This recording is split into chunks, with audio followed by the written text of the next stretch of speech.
Salve a tutti e benvenuti in un nuovo video. Io sono Efrem e questo è Garage 19. Oggi lavoretto abbastanza semplice e veloce. Andiamo a sostituire le pastiglie a una Golf 7. A parte la solita procedura che bene o male è standard, quello che mi preme sottolineare sono alcune piccolezze che sempre vediamo nei video e che bisogna adottare per evitare problemi immediatamente dopo il montaggio delle pastiglie stesse. Vi faccio capire di cosa sto parlando. Praticamente le pastiglie di quest'auto sono state sostituite da pochi chilometri, circa 20.000 chilometri. Tuttavia, fin da subito il proprietario dell'auto sentiva fischiare fastidiosamente le pastiglie e in più ha accusato il fatto che subito dopo la sostituzione non sentiva la frenata come prima. Sembrava che la frenata fosse un po' più lunga, comunque un mordente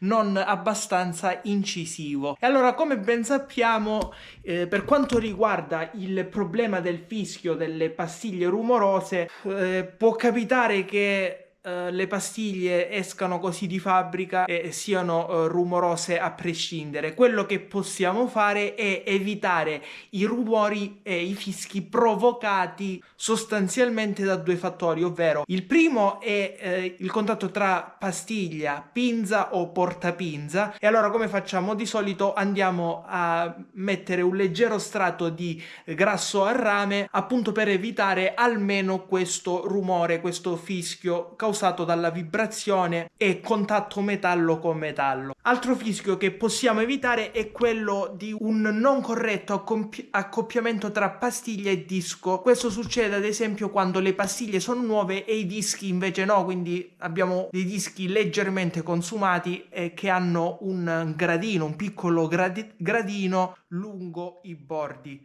E allora quello che si va a fare è creare uno smusso, quindi andare con una lima o una smirigliatrice lungo i bordi delle pastiglie per cercarle di accoppiare il meglio possibile con i dischi. E voglio sottolineare, come al solito, con queste due procedure qui che facciamo sempre, non è detto che le pastiglie non fischino, ma almeno ci assicuriamo che se fischiano non lo fanno per questi due motivi. E allora, seguendo queste due precauzioni, siamo sicuri che nel momento in cui sentiamo fischiare subito dopo la sostituzione, quindi con pastiglie nuove, vorrà dire che non possiamo risolvere perché è un problema di fabbrica, escono così le pastiglie. Ad ogni modo vedremo tutto come al solito durante la procedura della sostituzione. Per quanto riguarda invece l'altro problema, ovvero del fatto che il proprietario ha accusato immediatamente, fin da subito, la sostituzione delle pastiglie, non sentiva più una frenata, un mordente incisivo come prima, ci sono delle piccole accortezze che abbiamo già visto in tutti gli altri video di sostituzione delle pastiglie,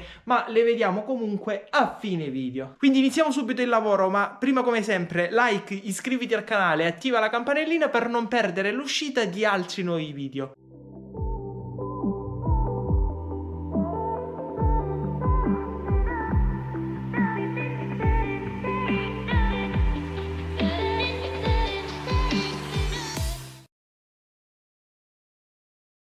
Iniziamo rimuovendo i coperchi in plastica che proteggono i bulloni, in modo da poterli svitare. A ruota a terra lo andiamo solamente a liberare manualmente, prima di utilizzare successivamente la pistola ad aria compressa con la ruota sollevata. Ovviamente avete notato che un bullone di questi è il solito bullone di sicurezza e c'è bisogno del suo adattatore per andarlo a svitare. E allora, sollevata l'auto, possiamo rimuovere completamente i bulloni utilizzando appunto la pistola d'aria compressa. È meglio se utilizziamo un apposito inserto per le ruote che è foderato in plastica in modo da non rovinare i cerchi. Rimossa la ruota, immediatamente vediamo la nostra pinza, molto semplice andarla a smontare. Ci sono nella parte interna dei bulloni da 13 da andare a svitare, uno sopra e uno sotto, e con una chiave esagonale da 17 manteniamo il controdado. Quindi con una chiave da 13 svitiamo il bullone e la chiave di 17 andiamo a mantenere fermo il controdado.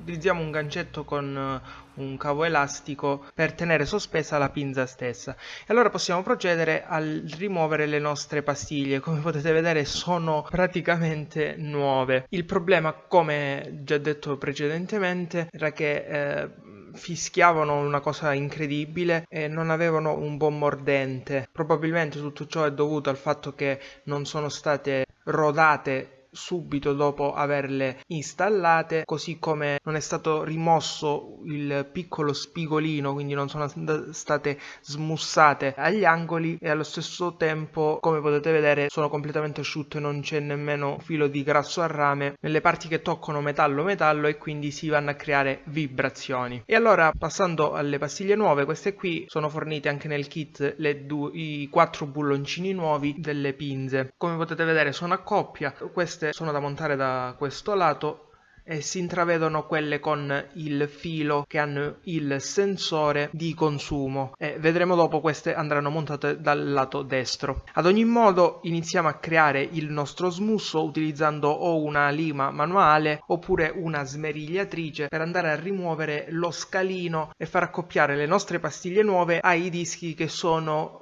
inevitabilmente poco consumati e avranno sicuramente un leggero scalino. E allora, ritornando sulla nostra auto, andiamo ad arretrare il pistoncino. Ci sono ovviamente dei kit appositi per farlo, ma possiamo in questo caso utilizzare comodamente una morsetta da falegname per arretrare il pistoncino.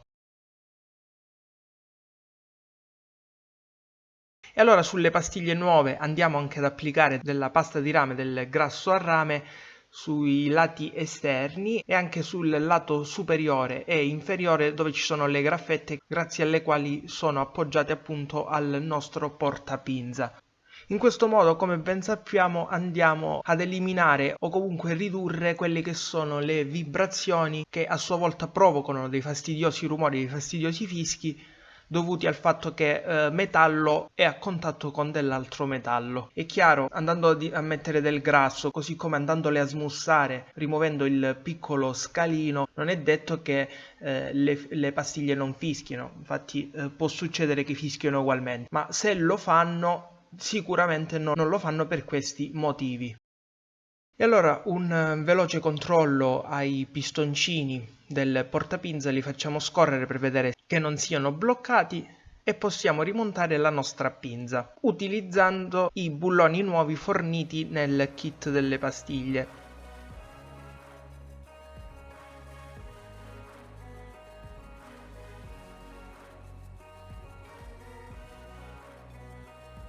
Andiamo a pulire per bene il disco utilizzando del pulitore freni e possiamo allora rimontare la ruota.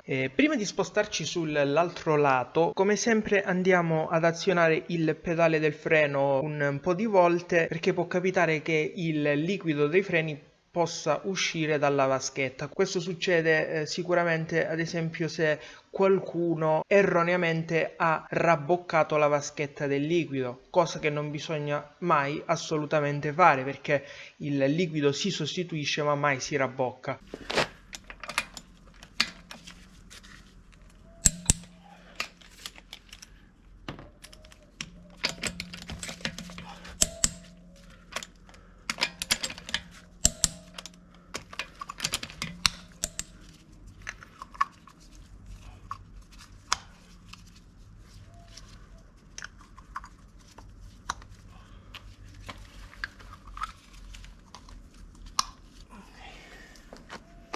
E allora, spostandoci sull'altro lato, la procedura è praticamente identica, non la faccio vedere. L'unica accortezza è che sul lato destro abbiamo una pastiglia con il sensore che ci avvisa quando le pastiglie stesse sono consumate. Quindi dopo aver rimosso la ruota, prima di andare a smontare la pinza, andiamo a sganciare questo connettore qui. Molto semplice, c'è un pulsantino lì, lo dobbiamo andare a premere e contemporaneamente sganciare il connettore stesso. Eccolo qui vedete le pastiglie nuove appena montate. Questo è il nostro sensore di consumo con il connettore. Andando successivamente a montare la pinza nuova, lo facciamo passare dalla parte di dietro e riagganciamo il connettore stesso.